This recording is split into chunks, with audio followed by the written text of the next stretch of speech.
All right, hello, everybody, and welcome to What Educators Get Wrong About AI and How to Get It Right.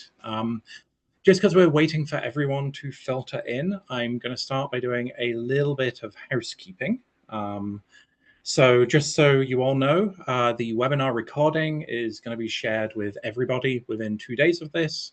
So don't worry about taking notes if you hear something interesting. There is a Q&A feature in Zoom.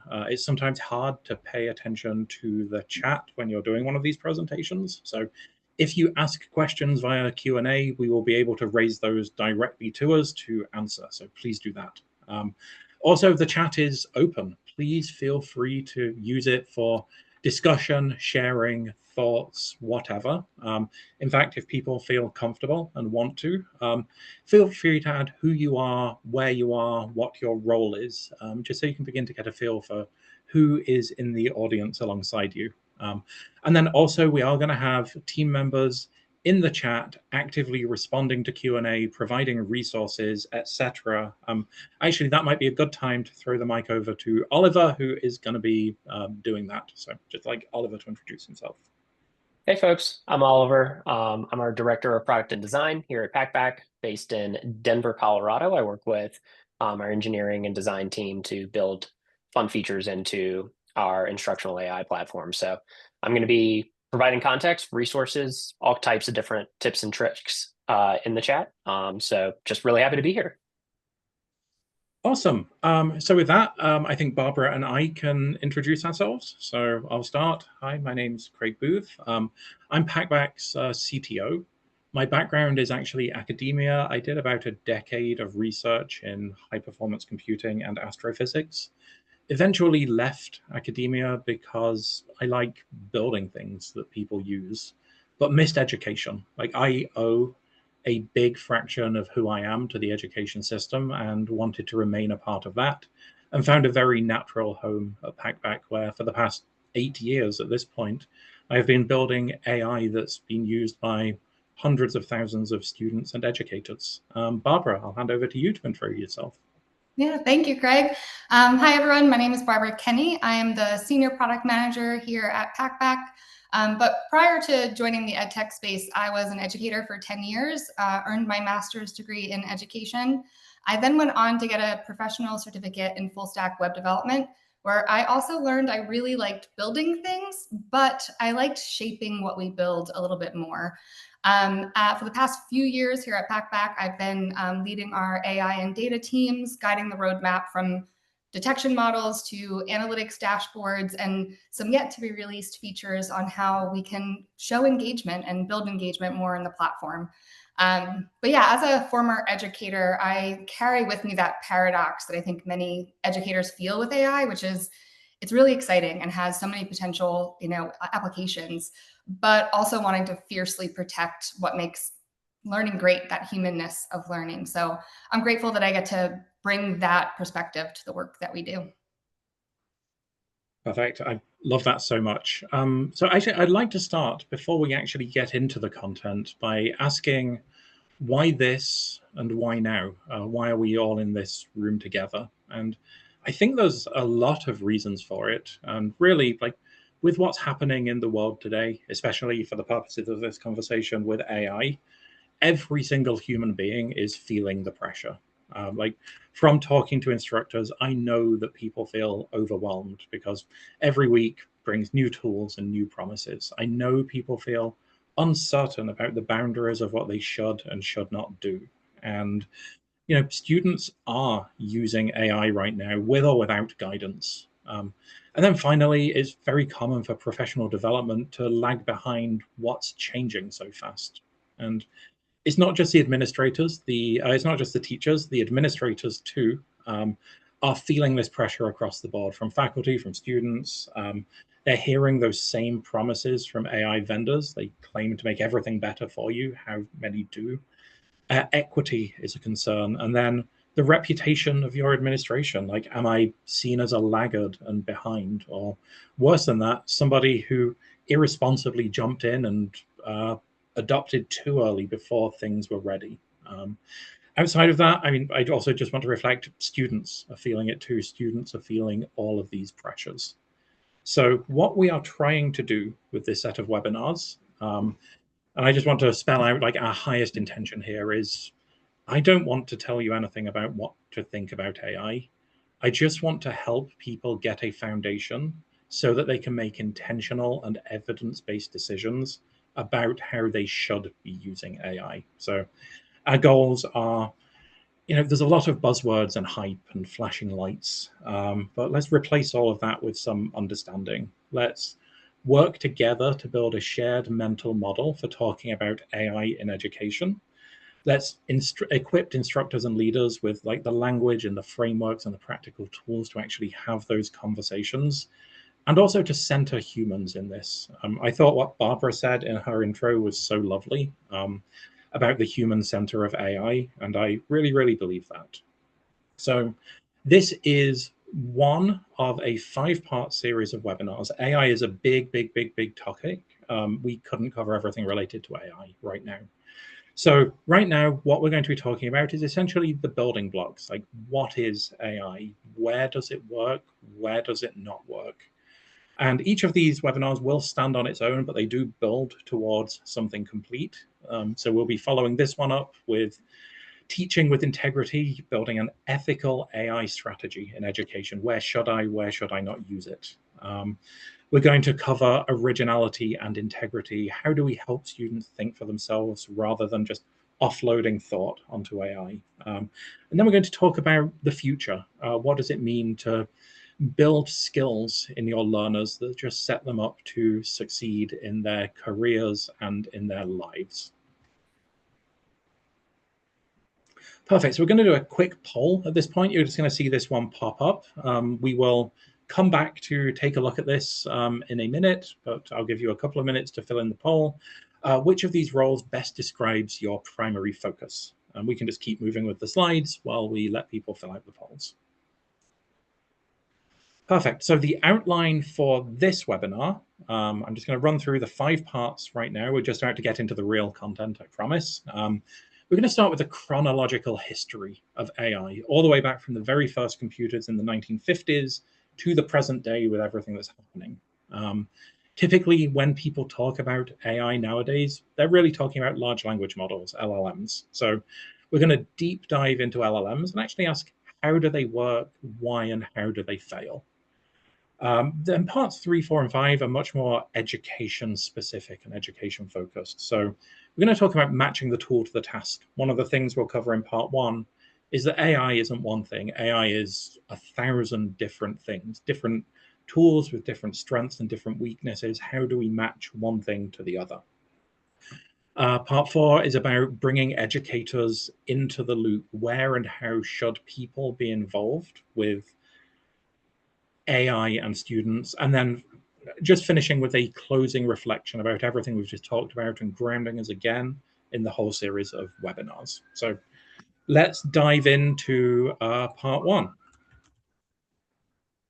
Wonderful. Okay, I think Barbara, take it away. Yeah, thank you.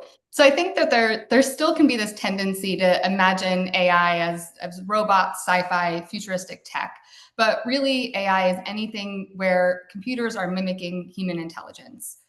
AI has been quietly working behind the scenes in the tools we use every day, finishing our sentences, filtering our inboxes, mapping our commutes, choosing what we watch or listen to next.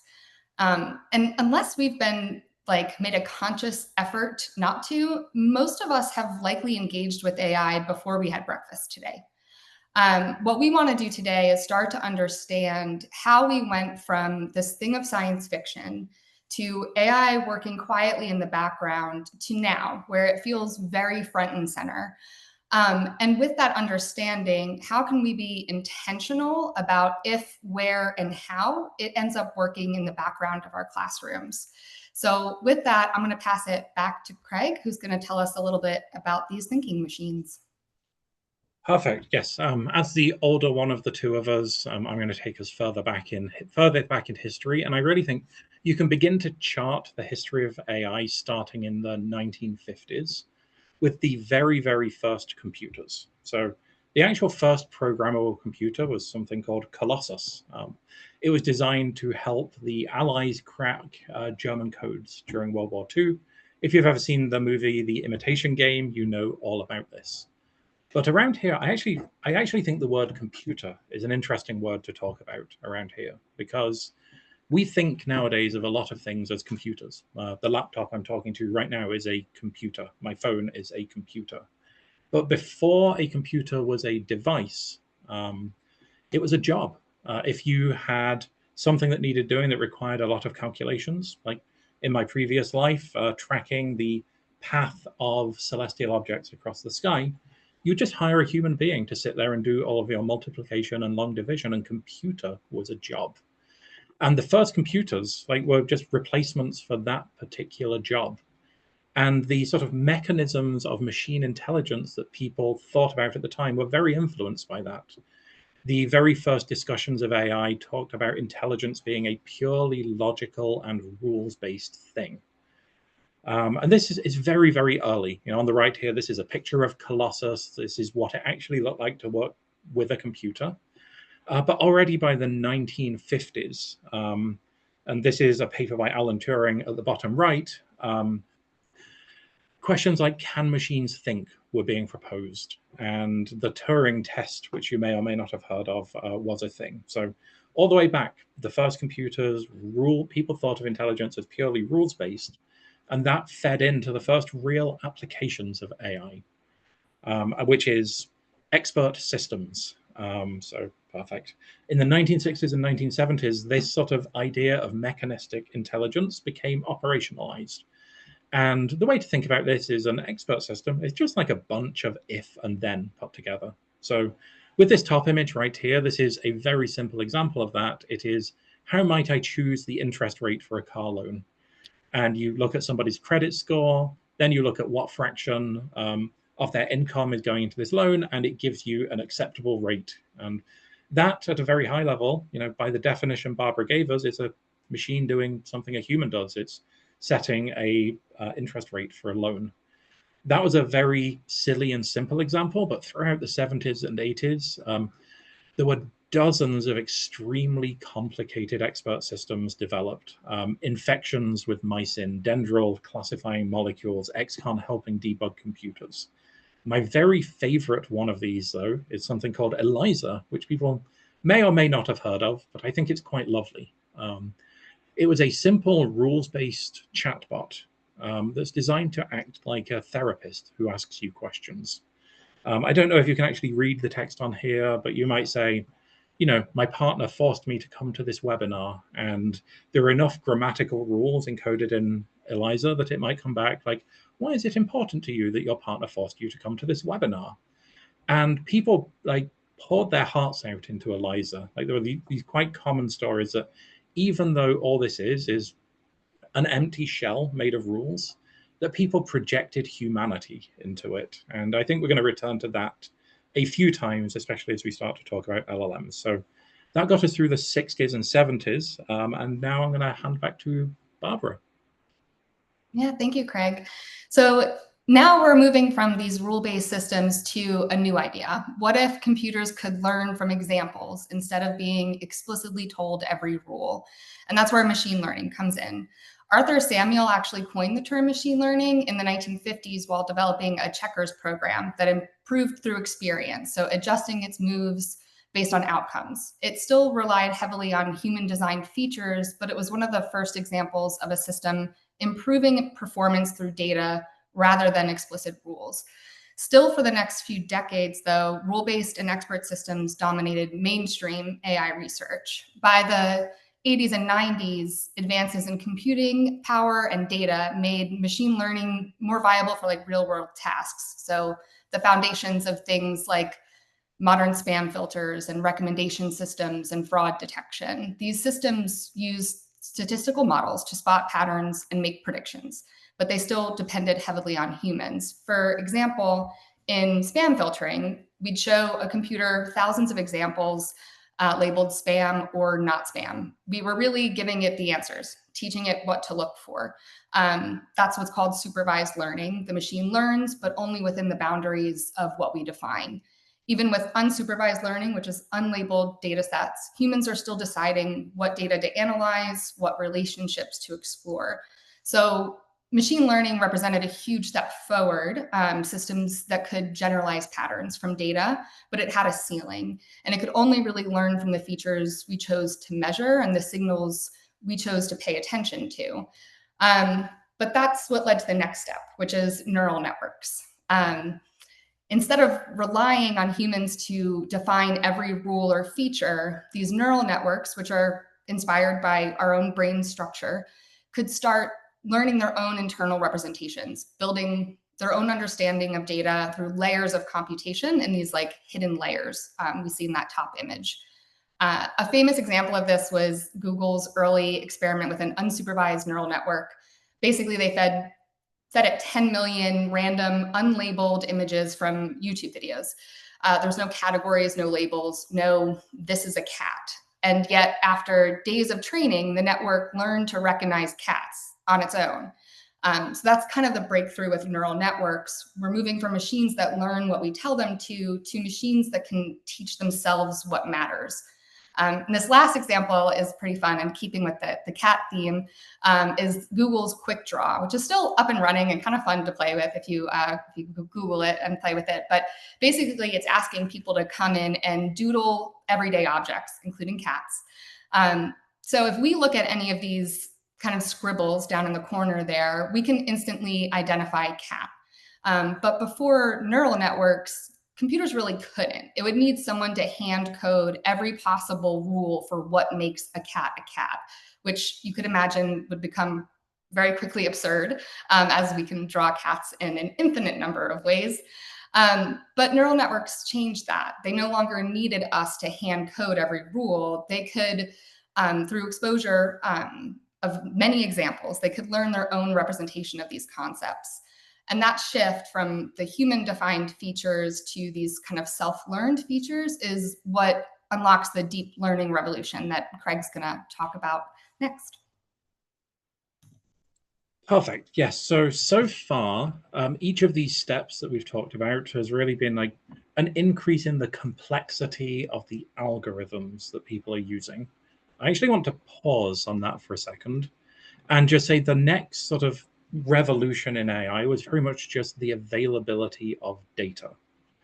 So there was this paper written by researchers at Google called The Unreasonable Effectiveness of Data. And they made the case there that rather than trying to build better and better and better algorithms, what you should actually do is just collect more and more and more data and just keep feeding data into these neural networks, and they're going to get better and better and better over time. One of my favorite examples of this is I might challenge everybody in this room to look at the title of this slide with the typo in it and ask, can you think of a rule, like a mechanical rule, that would flag this typo? Because bean is a real word, it's just wrong in context. And it was around, I think, the year 2000 that Google sort of showed this type of spell check, this fuzzy context-aware spell check, to like, it's very standard for us all to look at now, but to like rapturous applause from audiences. But all they did was they collected a huge amount of data. Let's say it's like every word pair in the English language. And then they might say bean soup correctly is present 7 million times. Bean soup, as I've written in the title here, is only present 10 times. It's therefore pretty safe that that bean is a typo. And again, like the algorithms there are incredibly simple. But the interesting thing is when we just start throwing more and more data into here, you can achieve some quite magical things. So with that, like, let's talk about deep learning. So prior to large language models being a thing, the sort of, around the 2010s, like the hotness in AI research was deep learning. And the way you should think about deep learning is just as three things that we've already discussed coming together. So Barbara introduced these neural networks. I just talked about big data and being able to throw lots of data at things, and computers were getting faster.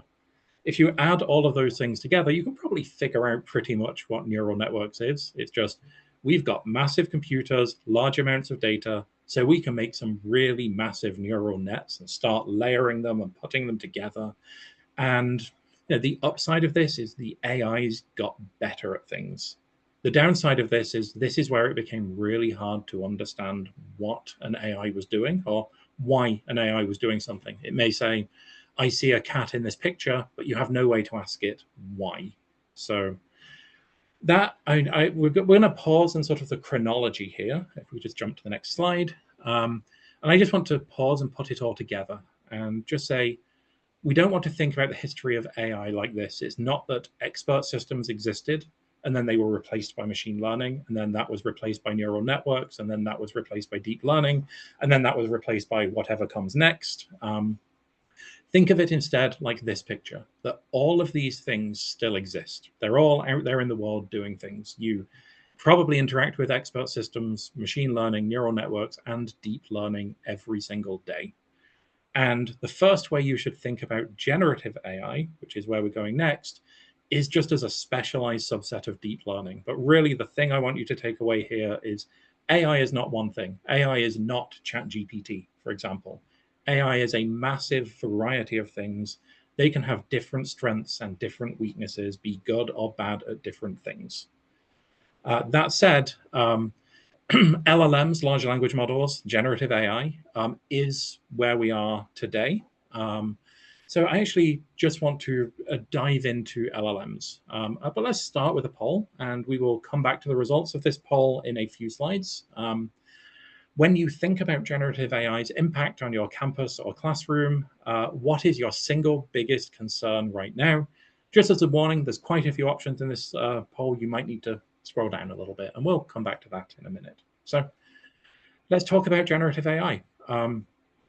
Given everything that we've just talked about, generative AI is a type of deep learning, essentially. It's a type of model that has just been trained to predict new outputs. Rather than just classifying, is this a cat or not, it generates what comes next. So, for example, to train a language model, you feed in a lot of raw data, which might just be all of the text on the internet, and you just train this model to predict what word comes next, predict what words come next. In a way, these are just extremely turbocharged autocompletes. So at a high level, that's how I think about generative AI. Honestly, it's extremely complex autocomplete. Can we just jump to the next slide? And the more data you can throw into one of these language models, the better it is. So language models, I'm just going to say this again, this is repetitive, but I think it's the key piece. Deep language models are deep learning models trained on large volumes of text to predict what comes next. And I just made a little visualization here. If you could hit play, there is a circle here that represents the amount of text read by the average human in their entire lifetime. And as we zoom out, you will see that basically becomes invisible at some point. So the amount of text that's being fed into one of these language models to train it is about 40,000 times more than any individual human being will read throughout their entire lifetime. So these are big, big, big things. Again, the more data they have, the better they are at doing their jobs. Let's hit the next slide, please. And just to give you some intuition for what these look like, let's say you ask ChatGPT, give me a famous quote, and it replies, "Not all heroes wear." The next thing that it's going to be doing is just all it does is asks, what is the most likely next thing? So let's get a click. And it looks at its data and it says, okay, 80% of the time it's capes, 5% it's pants, all the way down through every word in the English language. So it's most likely to say capes. We can get a click. There's going to be a few clicks here, Barbara. I think you can predict where they're coming. It's going to do the same with but and if. It will choose the most likely but, then some, if, sometimes, until at some point, the most likely next thing for it to do is to stop. And then it's going to return that. So it'll say, not all heroes wear capes, but some do. And that's it. Like, it feels weird to say. Like, LLMs can feel like quite magical sometimes, like something that has passed the Turing test. But under the hood, this is what they are. And for this reason, they have strengths and weaknesses. So This is a paper that came out around the same time as ChatGPT did, but I very much love how it's written. It's called Talking About Large Language Models. Came out in December of 22, a month after ChatGPT came out. And we talked about ELIZA being a thin shell of rules. And here, interacting with a contemporary LLM-based conversational agent can create a compelling illusion of being in the presence of a thinking creature like ourselves. Yet in their very nature, such systems are fundamentally not like ourselves. The shared form of life that underlies mutual understanding and trust is absent, and these systems can be inscrutable as a result. And then let's just hop into one more quote here. Again, I just really want to underline, it's easy to anthropomorphize these things. They're not humans. They are thin shells made of rules and statistics. So suppose we give an LLM the prompt, the first person to walk on the moon was. What you now know is that under the hood, it was doing that probabilistic word-by-word calculation. So what it's actually doing is answering the question, given the statistical distribution of words in the vast published corpus of English text, what words are most likely to follow that sequence? So yeah, I keep those two things in my mind a lot when I'm dealing with LLMs. They can be entirely inscrutable, entirely wrong. They are not human. There is no shared form of life and trust and understanding in there. Can we just get the next slide? And with that, I want to hand off to Barbara because I think she talks so well about this stuff. Where do LLMs fall over? Yeah, thank you, Craig. And I think, you said it really well. It's important for us to remember that the fluency we see doesn't equate to understanding. And as we've all probably experienced firsthand, AI can be wrong with confidence. And if you look at this chart, this first chart on the left here, you'll see something interesting and probably alarming, is that as the tasks get harder, the accuracy drops and hallucinations go up. In other words, the more complex the challenge, the more confidently wrong these models can become. And it's not just language models, even vision models can be fooled in really simple ways. If you take this stop sign, this is from some researchers who actually kind of like hacked a vision model just by putting some stickers on a stop sign. And they fooled the vision model into thinking that it was a speed limit sign. It doesn't see like we do, and it's not reasoning with context or meaning, it's pattern matching, and it works until it doesn't. Another example here is a video, and this was, AI was prompted to make a video of a person blowing out birthday candles. And it looks real at first glance, but it's missing an understanding of how the world works. AI can imitate realism and it can generate something that looks right, but it doesn't understand cause and effect or physics. It just generates pixels that look plausible. And across all of these, you see a theme, and that's as that complexity increases, the accuracy drops, hallucinations rise, it can be fluent without that understanding, fooled by manipulations, and it really doesn't have common sense. There's many researchers right now working on trying to figure out how we can give AI common sense, but it lacks it. And that's why it's our job to bring that human judgment back into the loop. And as Craig was telling us before, this recent developments in fluent Gen AI is really due to the massive amount of data on the internet. And the internet has a voice, and it's not neutral.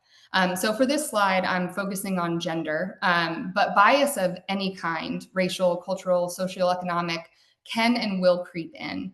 And if we look at the study, talking about on the left, but it pictured up here on the right, researchers looked at large language models generating stories about healthcare professionals. And what they found was the generated text consistently reinforced gender stereotypes. Doctors and surgeons were overwhelmingly he, him. Nurses were she, her. Even to characteristics like agreeableness were attributed to she, her characters in the story. So I wanted to test this out with some of my own little small experiments. In the first example, I asked GPT to create an image of some people, a doctor, nurse, construction worker, etc. And the model generated stereotypical roles, male doctor, female nurse. And while biased, that pattern does at least reflect the gender imbalances that we see in the real world in those professions. But I wanted to try another example. And in this one, I tested a case where the data actually suggests the opposite. So I asked it to complete a story about a boyfriend and a girlfriend who moved in together in a house that was already owned, and then they broke up. Finish the story. And what it did is assume that the boyfriend was the homeowner. And you can see in that explanation here is where the AI is actually admitting to its bias when I called it out. And this just kind of goes to show that bias persists even when facts contradict it. And it can show up in really subtle ways, and even when it's a neutral prompt. The example here is just kind of humorous. This is one that Craig shared with me, but here you see GPT being 100% certain that the word strawberry has 2 R's in it. And I remember in my early experiments with GPT, I was trying to get it to write a poem with a rhyme scheme, and it was very clear it had no understanding of the concept of rhyme. Now, both of these things are fixed now. GPT can perform these tasks accurately. And we know that LLMs are amazing at some things, and they are constantly improving, but it's crucial that we are aware of its limitations. They can generate the fluent essay, they can summarize articles or meeting notes, and even simulate feedback. But they lack that reasoning, that nuance, that bias, and compassion, and all of the things that we need to bring to the table. And it's important for us to know where it excels, where it fails, and where that human judgment is really essential. Perfect. So that brings us like pretty much up to date with the state of the art in AI. So from expert systems through machine learning, through deep learning, and generative AI is where we are today. If you have even sort of a high level and sort of qualitative understanding of what these things mean, rule-based, pattern matching, neural networks, like set up like a brain, generative AI, turbocharged autocomplete, that is a really good grounding in how to talk about these things. I believe we have a follow-up to this webinar that will contain the details from this table for you all to take home. And then I just want to put the next slide up, not necessarily talk through it, because I do know that we had a few Q&A come in. So I'm just going to leave this up so people can read it. Oliver, what do you have for us? Yep, for sure. So some of the chat responses to the second poll question overwhelmingly dealt in 2 different areas. One was academic integrity and cheating. The other one was the de-skilling of students and losing critical thinking. And Barbara, I think this is probably a good one for you, actually. One person had put in the Q&A that one of their biggest fears in, say, 5 years or so is that we will have de-skilled our students. They might be experts at prompting generative AI, but might have lost some of the foundational skills of critical thinking, and particularly in writing. So do you have any ideas about how we could maybe mitigate or prevent this, or just perspective you can lend with both your teaching experience and your experience here at Packback?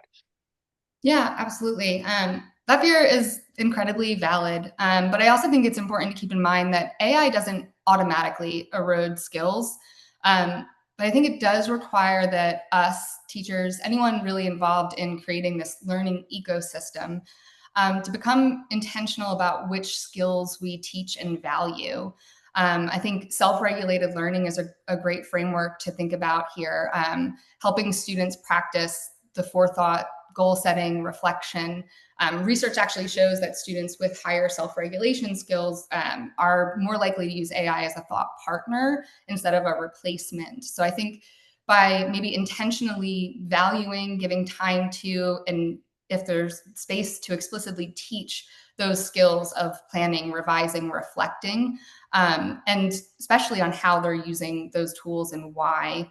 I also think about the social side of learning a lot. I think that like the idea of, AI being this like vending machine of learning, prompt in, output out, really trying to disrupt that with any sort of student peer-to-peer interaction, teacher to student interaction. Learning is that co-constructing of meaning. And I think really important, the critical thinking piece is teaching students that the output they're getting from AI isn't the final step, right? That should really be thought of as the springboard. But it's not just teaching them to verify what the AI is giving them, it's also teaching them to interrogate it. I mean, I think some really great experiments and thought can happen when you push back on the AI to explain its reasoning, push it to say what perspectives are missing, what nuance is missing, what is the counter argument here, and then when things spark their curiosity, having them leave the chatbot if they're using a chatbot, go do that traditional research, come back. But I think in general, the things we always know to be true in learning are still the most our strongest defense against that de-skilling, which is the critical thinking, collaboration, creativity, communication, and finding ways to build those into our assignments more intentionally now is a great path forward. But yeah, I mean, it's a really valid fear.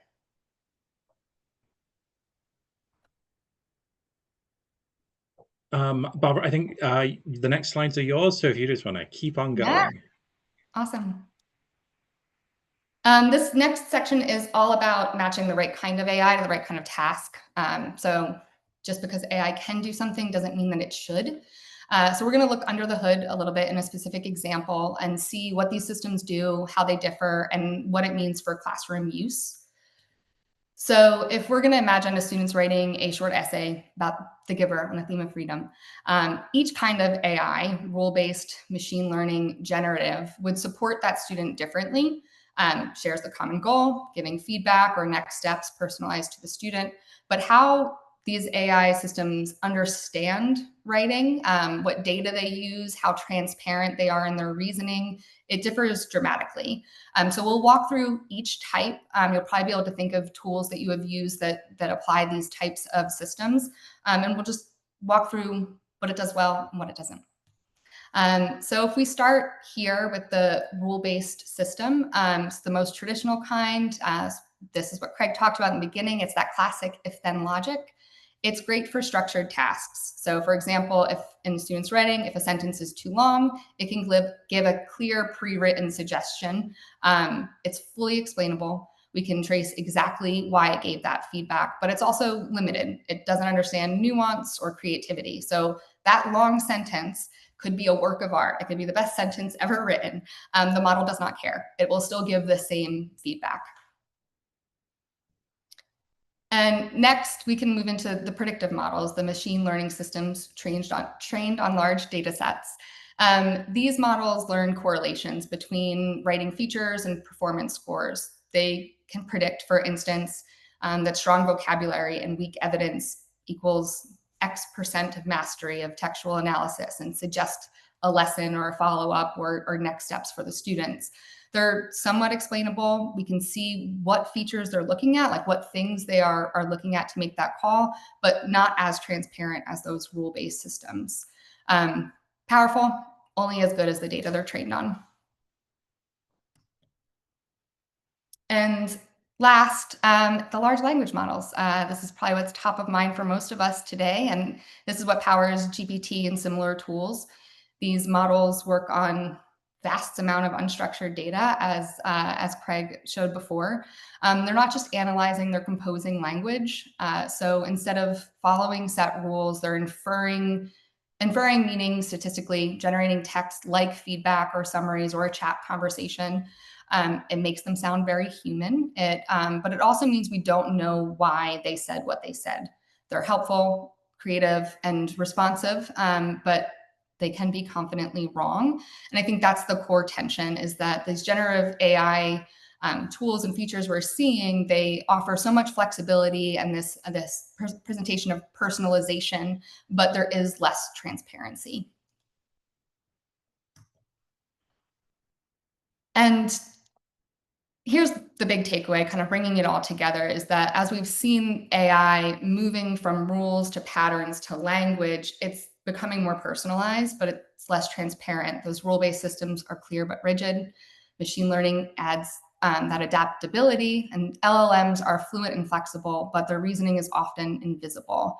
So as we bring AI into the classroom and into education, we need to make sure we match the tools to the task, having that understanding of what each does well and where its limitations are, and making sure that as we apply it, that we're keeping humans in the loop, especially where complexity and student impact is high. And in this section, we're going to kind of dive more into that human in the loop, educator in the loop, and talking about guiding our AI with human judgment. And the best way we know to talk about that is how we think about it here as Packback, how we design AI at Packback to support human judgment, not to replace it. Really think that AI should be making more room for human connection, not less. So every tool and model we design is built to take instructor judgment, make it more informed, not merely automate it. We see that thread running through all of our feedback, our grading, and our detection tools. Every feature is tying back to these core commitments, which is students come first, do no harm, supplement, don't substitute, being transparent, and keeping humans accountable. When we talk about auto-graded criteria on Packback, we're referring to highly interpretable models. They're rule-based, machine learning models, structured, explainable, auditable. If two students in two different states write the same essay, they'll get the same score because the model uses that transparent criteria. This kind of automation handles consistent low-stakes tasks, so instructors can focus on the deeper, more human parts of teaching. Feedback is proactive and actionable, giving students clarity on what to improve before those grades are finalized. And the goal isn't replacing instructor feedback. That can't be replaced. That shouldn't be replaced. It's about scaffolding it and giving students consistent, equitable starting point. Suggested grades and AI-generated insights are just that. They're suggestions. Every recommendation is visible, explainable, and optional. And I think that is key. The tools should exist, whether on Packback or elsewhere, should exist to inform instructor judgment and not to override it. Always seeing where a score or suggestion comes from. That's why we have that little CY button, right? But also making sure that you always have control to change it or disregard it. That is what human in the loop design means. The AI manages that repetition, those low stakes tasks, and the educator brings the expertise, the empathy, and the nuance, ideally freeing time for what really matters, which is the thoughtful feedback on long form writing and rich student-centered interactions. And then we get to, and I know there was academic integrity concerns put into the chat before, and kind of brings us to AI detection, which I think is the trickiest part of this work. We know it is necessary right now, but acknowledge that it's also reactionary, and all these models do have limitations. Our detection model is intentionally cautious and designed to provide context and not a verdict. No matter what detection tool you're using, if you're using one, it should really be used as a signal to guide dialogue and not evidence of wrongdoing. False positives can be deeply damaging for students, for institutions, which is why our model always kind of errs on the side of trust. Some instructors do want stricter detection, some want it not so strict. And the reality is that it will always be imperfect because it is AI trying to catch AI. And as these generative models advance, detection will only get harder. And which is why we see it, and I see it and hopefully see it as a temporary solution. I think the real future is moving beyond that detection, designing learning experiences that value process and transparency and authentic demonstrations of thinking. And our goal is to give instructors more context and confidence in their judgment, not to replace it with a single risk score. So yeah, I think the message here is always to take that detection, those detection outputs with a grain of salt. Professional judgment is what matters here, and leaning on those open conversations with students.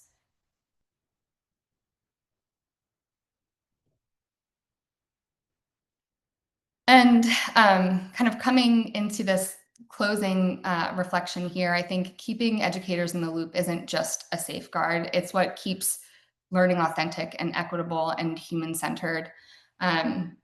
So on these next few slides, just try to compile some questions that we can use to, or educators can use to evaluate if and when they want to bring AI into the classroom. Does the tool support the skills and the values you want your students to develop? Does it align with how you teach?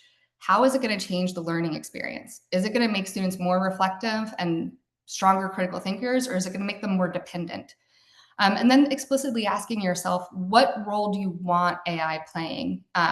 Is it to support, to scaffold, to assess, to decide? All those roles have different implications for learning and trust and different models that would be appropriate for those tasks. And the goal here isn't to have one right answer, but to approach these decisions with clarity and intentionality. Yeah, so I think considering what model is the right one for the task, each has those different levels of transparency and risk. As we mentioned, the rule-based systems are easy to explain. Predictive systems are pattern-based and still interpretable. And those generative systems like GPT are creative but opaque. And that's why that transparency and human oversight matters so much. Asking these questions builds literacy, but it also builds trust between you, your students, and the technology. And I think coming in here, the other thing I want to emphasize here too is that it's not just educators navigating this new AI landscape. Students are right there with us.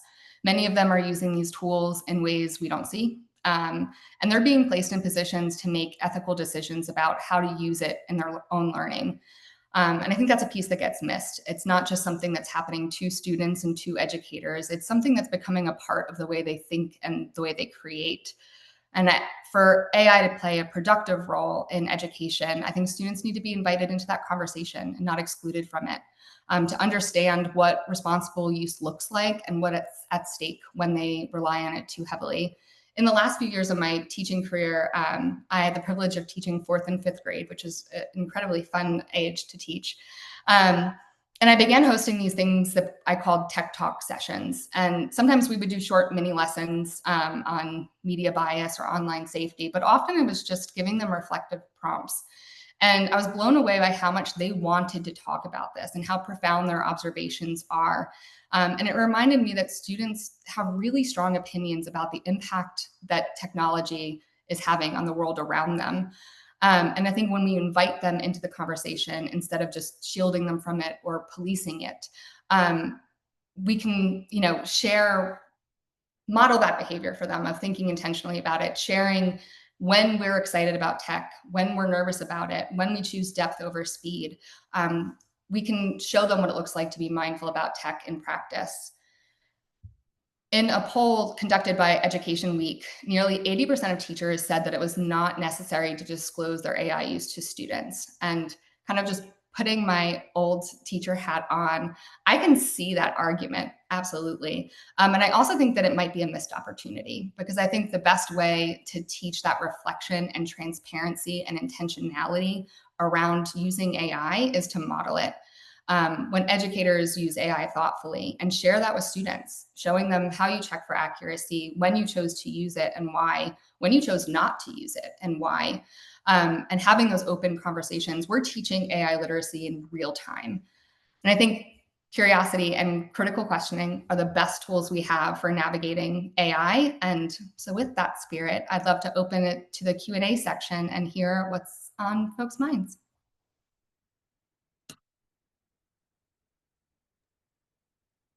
Definitely drop any questions that you have in the chat. I have a couple too that came in individually. If I could lob those over to you, Barbara and Craig, that would be great. So a lot of questions about the series in general, right? So this is part 1 of a 5-part series around human-centered AI, and there was some interest for sure in part 2 around the ethical use of AI.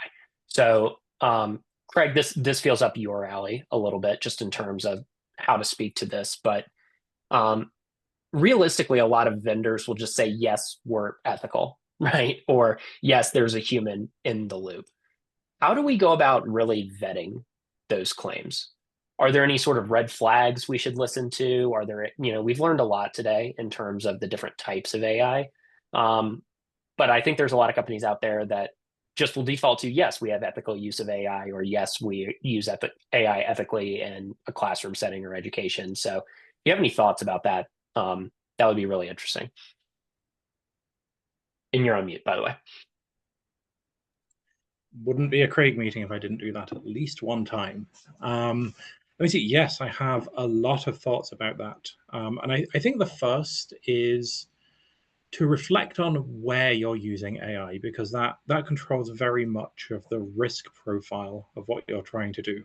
Ask, does it matter if the AI is wrong here? And sometimes it does, sometimes it doesn't. For example, the impact of a small miss in some grammar feedback is extremely limited.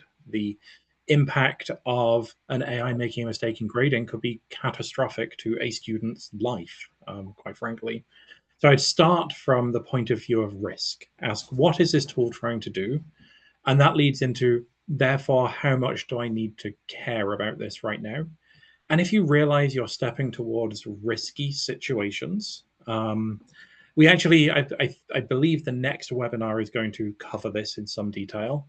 It's then that you need to crank your expectations. Outside of that, I think the way to do this is questioning. And yeah, I'm gonna recommend a webinar that I did a couple of weeks ago, and I'm going to summarize the relevant part of it for you right now. So the webinar is actually on engagement and driving outcomes. But as a part of that, one of the things I tried to do was build a checklist of questions that you should ask AI vendors to figure out if their tool is going to be safe and effective. And I'm going to say them quite quickly here, but I would welcome anybody going and checking that out. The first is that you need to figure out, will this tool drive consistent and repeated behaviors? Tools that have feedback loops and nudges are the things that are actually going to use. So asking, does this tool create sustained habits? One-off activities just don't move the needle. Do they scaffold deeper thinking? Because it's reflection and reasoning, not just being able to recall things that builds mastery. So how do you push students to explain reasoning, use evidence, or reflect? And this was mentioned in the chat. I don't mind, I don't remember who it was, I'm sorry. I don't mind if you use AI, but you better be able to explain why you did the thing you did. And does the tool foster authentic community and belonging? That's a big part of actually being effective in teaching and driving engagement. Does it lower friction for instructors? Something that makes your life hard is just not something that people are going to use. That's the reality of the situation on the ground. And then I think the big one is, does it align with the science of learning? It's not like every educator in this room had to figure out how to teach from first principles. We learned how to teach at school, and there are ways to teach. There are frameworks. There are pedagogical techniques, and the tools that work, you're going to find are going to be the tools that actually align with the science of learning. So straight up asking, which evidence-based framework is this platform built on, is an extremely powerful technique. I think I got a bit off track there, Oliver. So I'm just going to send it back to you. No problem. It was very insightful either way. A couple of questions in both the Q&A and in the chat.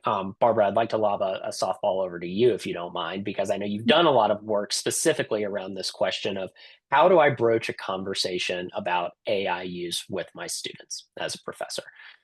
So for context, everyone, Barbara has worked on a lot of our different AI models and data models within the Packback platform. And this is something that we hear quite a bit because of the tee up that Barbara mentioned around context, not a final judgment. So Barbara, I'd love if you could speak to, some of your experience and navigating those oftentimes difficult conversations with professors and students.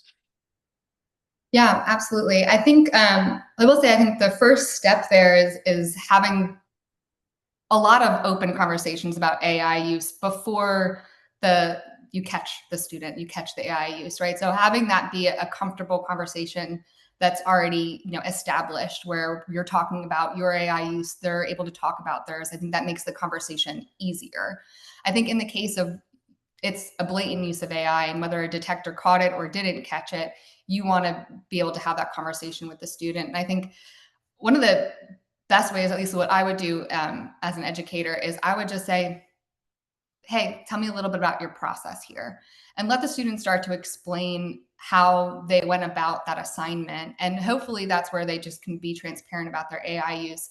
And if they aren't, then you can ask the harder questions of, this seems like it could be AI generated. Tell me about how you use the tools. I think oftentimes students, it's not malicious. It is just maybe they did all of the thinking on their own, but then they asked AI to polish it for them because they were insecure about their writing style. But they did all the thinking on their own, right? That's important for us to know as we're entering those conversations.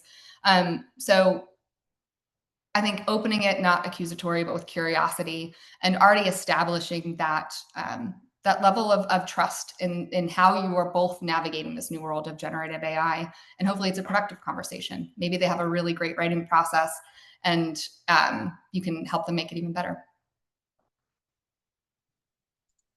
Awesome. Thank you, Barbara. A few more to less into the details around how AI catches things or how it is built. But I think there is a broader concern from faculty, from students, from administrators, from citizens in general about the environmental impact of AI. Craig, I know you think about this quite a bit in terms of how we build our systems here at Packback and how we assess our impact when it comes to the planet and the environment too. So if you have any thoughts on that one, I think we would all love to hear them. Yeah, this is one of the hardest questions to be asked about the environmental impact of AI. That said, the way I think about this is I make choices every day. I, for example, eat red meat. I'm not necessarily proud of that, but I do it, and that has an extremely negative effect on the environment. I frequently drive my car to the store when I could just have walked. And sort of the calculus that's going on in each of these cases is I get a benefit from the thing. I get a tasty meal. I don't have to spend half an hour walking to the store. I can drive in 5 minutes at the cost of something else. And I do think AI gets very singled out in these discussions. And to be clear, there are big environmental impacts of AI. But it, like everything else, is a choice. And I personally choose not to use AI frivolously. I choose to use AI when it is giving a benefit for the cost that I know that it has.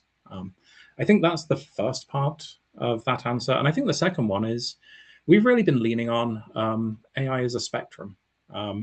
And try not to sweep all of AI under the AI is bad for the environment bucket. Like an expert system, incredibly cheap to run.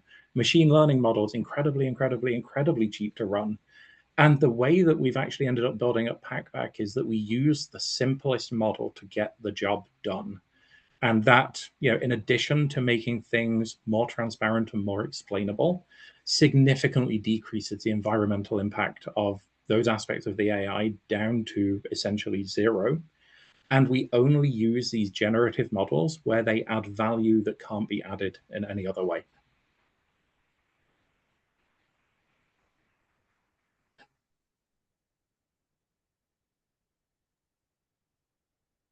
Awesome.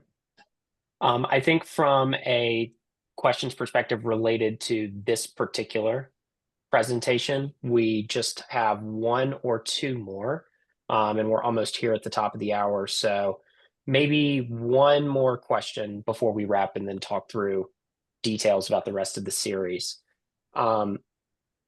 So this one I think is really interesting as well. Barbara, I would love to pick your brain on this one in particular. So we've talked a lot about teaching with AI versus teaching about AI, right? So AI as a tool versus best practices in AI literacy, for example.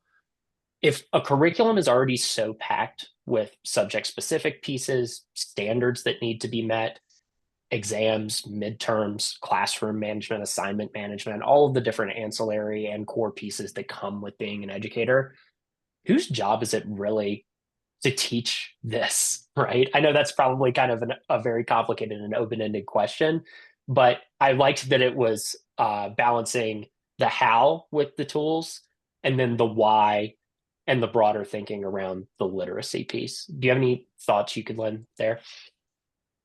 Yeah, I mean, I think that AI literacy should be taught. And of course, not every educator has space to make a unit in their curriculum about AI literacy. But I think leaning in on what I was mentioning before about just being really open and honest about how you as a teacher are navigating AI, I think that can be a big part of it. And that can be an authentic learning experience for students. And we can kind of bring those into our assignments intentionally too. So thinking about ways where maybe we ask students to use AI and then have them push back on it. Reflect on what it did well, what it didn't do well, and just have that be a little part of an assignment. And then I think really modeling that doing think alouds about I chose not to use AI to generate this lecture slide and this is why, or I chose to use AI to generate this study guide and this is why, and this is how I verified it. So I think just kind of talking openly about it. It doesn't have to be a new unit or a new curriculum. I think it can just be open conversation can make a really big difference.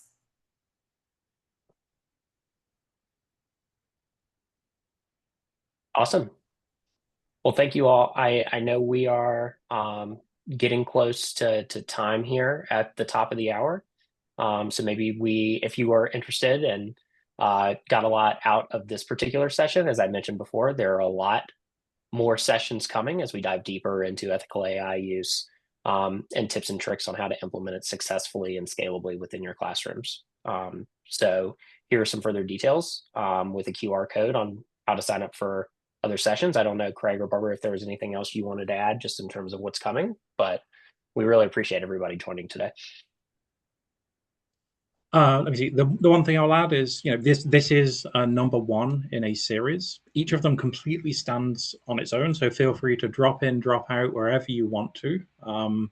I hope everybody found this interesting, engaging, informative, not too infuriating, whatever it is. And thank you for spending some time with us. Yeah, thank you, everybody.